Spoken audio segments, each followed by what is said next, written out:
Hi friends, சரிகமபால இந்த வாரம் ராஜாராணி சுற்று செம்ம கலர்ஃபுல்லாக செம்ம என்ஜாய்மெண்ட்டாக நடந்துகிட்டு இருக்கு. இன்னைக்கு ஈவினிங்கும் ஜி தமிழ் சரிகமபாவில் நடக்க இருக்கு. எல்லாரும் பார்த்து என்ஜாய் பண்ணுங்க. நேற்று நடந்த ராஜாராணி சுற்றில் கண்டஸ்டன்ட்ஸ் எல்லாருக்குள்ளேயும் ஒரு யுத்தத்தையே நடத்தி போர் மாதிரி ஆரம்பித்து வச்சுருக்காங்க. யார் பெஸ்ட்டு பர்ஃபார்மன்ஸை கொடுத்து கோல்டு வாங்குறாங்களோ அவங்களுக்கு ராஜாராணி கெட்டப்பில் வந்த ஜட்ஜஸ் எல்லாரும் கோல்டு காயினை பரிசாக கொடுக்குறாங்க. அது மட்டும் இல்லாமல் செங்கோலை கையில் கொடுத்து கௌரவிக்கிறாங்க. இந்த மூமெண்ட்ஸ் எல்லாமே ரொம்ப சூப்பராக இருந்துச்சு, டிஃப்ரெண்ட்டாக இருந்துச்சு.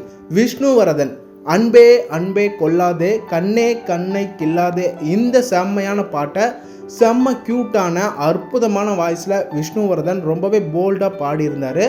விஷ்ணுவர்தனுடைய பாட்டை கேட்க ரொம்பவே பிடிச்சிருந்துச்சு. இந்த பாட்டு சரிகமபா ரசிகர்கள் எல்லாருக்குமே பிடிச்சிருக்கும். உங்களுக்கும் பிடிச்சிருந்துச்சான்னு கமெண்ட் பண்ணுங்கள். ஜட்ஜஸ் எல்லாருமே இந்த பர்ஃபார்மன்ஸை பார்த்து என்ஜாய் பண்ணாங்க. இந்த ஃபோட்டோஸை பார்த்தாவே உங்களுக்கு தெரியும் எவ்வளவு வியந்து என்ஜாய் பண்ணாங்க ஜட்ஜஸ் எல்லாரும். அரங்கத்தில் இருந்த எல்லாருமே விஷ்ணுவர்தனுடைய பர்ஃபார்மன்ஸை பார்த்து செம்மையாக பாட்டை ஃபீல் பண்ணி என்ஜாய் பண்ணியிருக்காங்க. இந்த பர்ஃபார்மன்ஸ் செம்ம லவ்லியான பர்ஃபார்மன்ஸாக இருந்துச்சு. கோல்டன் பர்ஃபார்மன்ஸும் விஷ்ணுவர்தனுக்கு கொடுத்துருக்காங்க. அதை தொடர்ந்து ஜட்ஜஸ் எல்லாரும் கோல்டு காயினை விஷ்ணுவர்தனுக்கு கொடுத்தாங்க. அதுக்கப்புறம் ஜட்ஜஸ் சரண் சார் ஸ்டேஜுக்கே செங்கோலை கையில் கொடுத்து கௌரவிச்சிருந்தாங்க. இந்த மூமெண்ட்ஸ்லாம் வேறு லெவலில் இருந்துச்சு.